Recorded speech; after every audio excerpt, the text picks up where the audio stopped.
அதிமுக பொதுச் செயலாளர் எடப்பாடி பழனிசாமியை ராஜகம்பளத்தொட்டி நாயக்கர் சமூக சங்கங்களின் நிர்வாகிகள் நேர்ல சந்திச்சு அடுத்த ஆண்டு நடைபெறும் சட்டமன்ற தேர்தலில் தங்களது ஆதரவை தெரிவிச்சிருக்காங்க.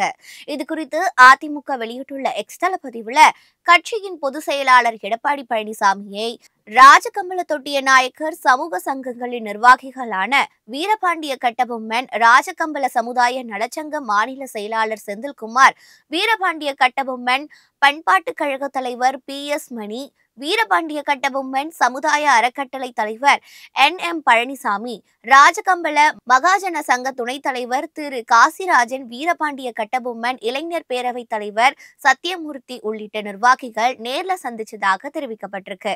2026 நடைபெறவுள்ள சட்டமன்ற பொதுத் தேர்தலில் அதிமுகவுக்கு தங்களது சங்கங்களின் முழு ஆதரவை அளிப்பதாக எடப்பாடி பழனிசாமியிடம் அவர்கள் உறுதியளித்ததாகவும் அதிமுக குறிப்பிட்டிருக்கு.